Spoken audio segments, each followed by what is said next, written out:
Excellency, President William Ruto, who is also the party leader of UDA,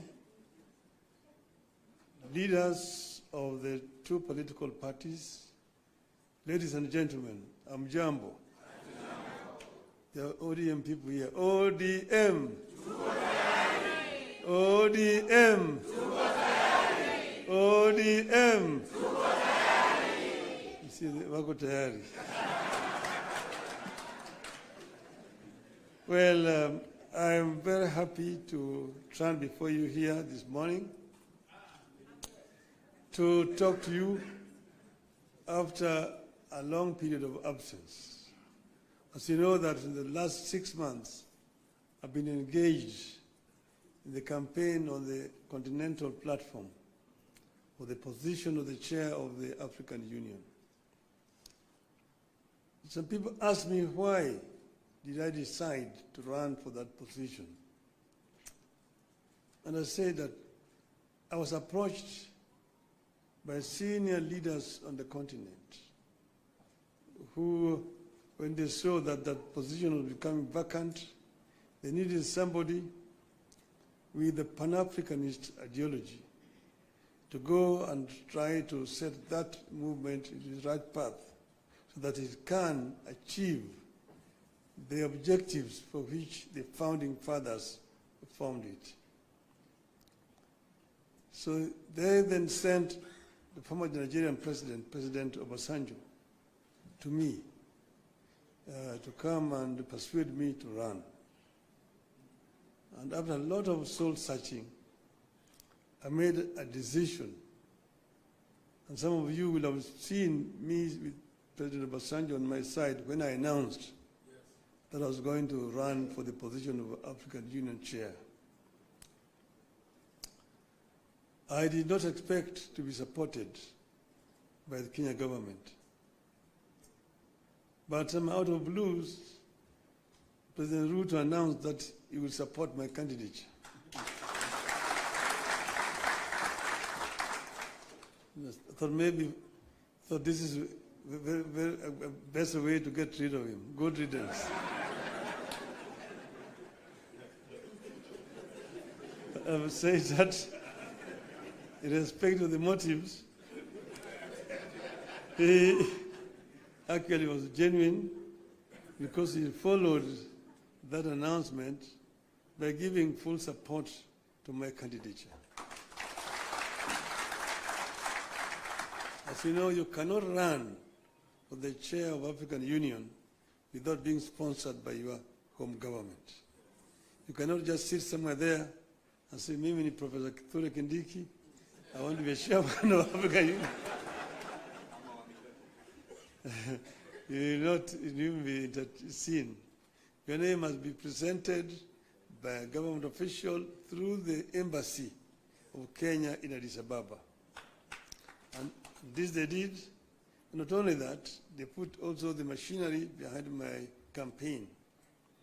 And Mr. President Ruto himself called various presidents and made appointments for me and also persuaded them to support my candidature. He himself invited the president from East Africa here in Nairobi to basically adopt me as a candidate for the Eastern region. And this they did. So Kenyan ambassadors in all those foreign countries were also informed and that they would support my candidature. And whenever I went to, they received me at the airport, took me to the hotels, and also took me to meet with the president. I was able to meet more than 40 presidents on the continent. And I traveled Africa from east to west, south to north, like never before. As you know that I have been the high representative of the AU on issues of infrastructure. So I'm not actually strange to these issues, to the continent. But it gave me a better opportunity to now understand problems facing many African countries firsthand the leadership of the continent. Let's know that our continent has suffered seriously from innovations from outside.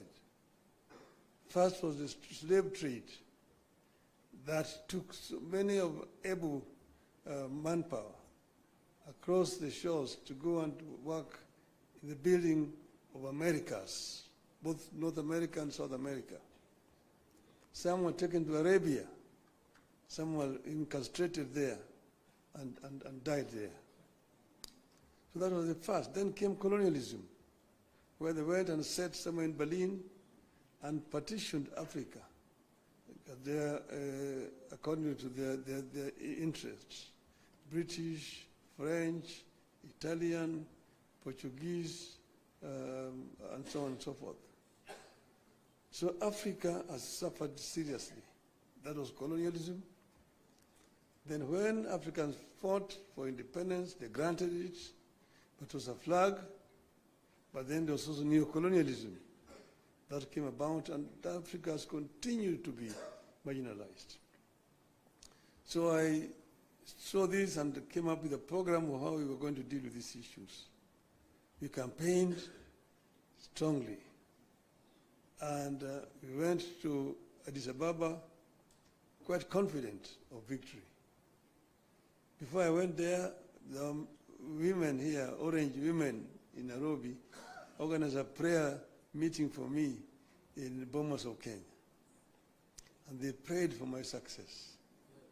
And I told them that they were only going to do two outcomes in Addis. One, we would win, in which case we would have succeeded. The other one, we would lose, but we would also have succeeded. Because I told them why, we will come back home. So east and or west, home is? So we are here. So when I came back, I went to meet with the president in Mombasa to thank him for the support that the government had given me during that campaign.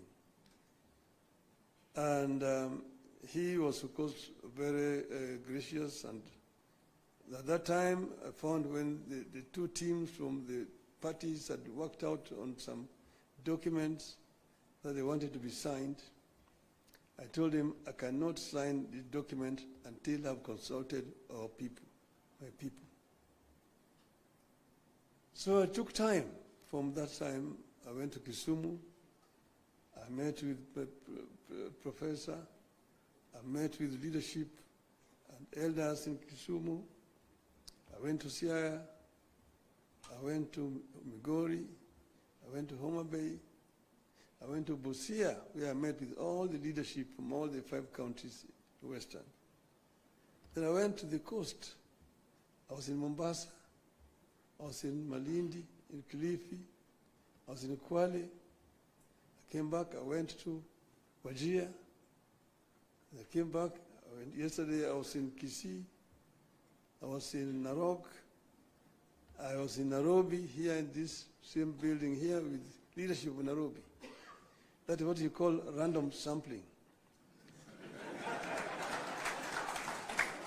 And I think I managed to get the feeling of my people, my supporters.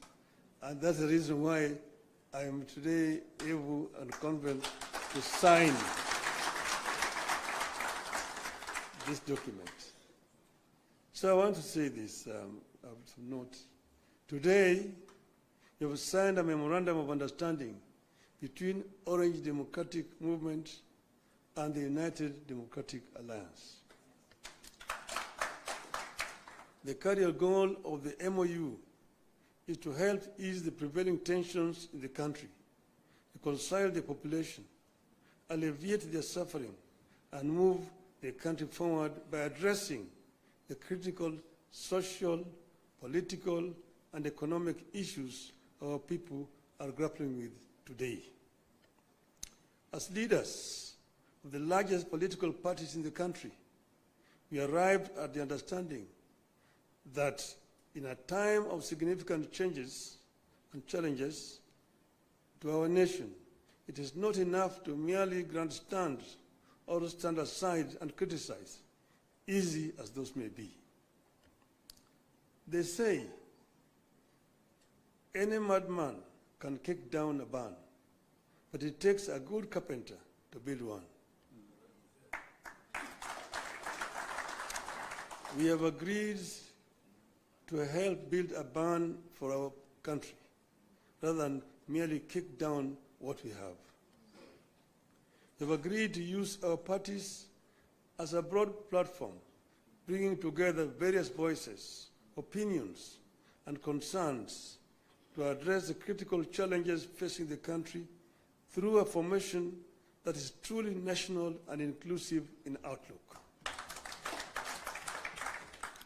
A core problem we agreed to prioritize is youth unemployment and resulting hopelessness that has made them easy fodder in political contests in which there is nothing tangible for them. In this MOU, we agree to embark on steps to realign the country's economic, social, and political priorities to address the youth agenda that has progressively fallen behind in the last 62 years of our independence. Through this MOU, we commit to uphold the Constitution, the rule of law, and respect for human rights. Importantly, we pledge to tackle unemployment, cost of living, crippling poverty, inequality, and failure of the institutions that have been eroded by inefficiency and corruption over the decades, making them unable to deliver to Kenyans. We seek a more equitable country in which all peoples of all backgrounds are included in the enjoyment of socio-economic benefits and are equal members of one indivisible nation. All Kenyans must feel that they belong here by right, and the right to access, without any form of discrimination, whatever Kenya has to offer. We commit to protect and to strengthen devolution as a machinery for ensuring a more inclusive development across the country. In this regard, we will be tabling a proposal that the unbundling of functions that has been recently concluded, counties should get not less than 450 billion shillings in the 2025-2026 financial year. We will also seek the faithful flow of funds to political parties, being vehicles for the channeling of hopes and aspirations of the people. We will use this platform to revisit the constitutional provisions on leadership and integrity, corruption in public life, fundamental freedoms like free speech, protest and assembly, and preservation of the rule of law. We recognize that many of the issues this country is struggling with are as old as the country itself. It will take mutual trust between leaders and the creation of a conducive environment for them to be tackled with honesty and objectivity in a broadly constituted formation. As leaders of and our parties, we commit to hold regular consultations on pressing issues, exchange expertise and information on the best practices in the governance of the Republic of Kenya, and facilitate and participate in public activities of interest to the people of Kenya that relate to their problems. We make it clear that the memorandum we have signed today does not define the formation of a political coalition between ODM and UDA. However, its successful implementation could inform the basis of steps toward the establishment of a broadly constitutive and progressive formation for a stable country in future. We urge all Kenyans who are interested in having a stable, inclusive, and progressive country, devoid of grandstanding and alienation of whole communities and regions, to rally behind this formation in the interest of our nation. God bless Kenya. Thank you. It's my pleasure now to invite my brother, William Samoei Ruto, to come, the party leader of UDA.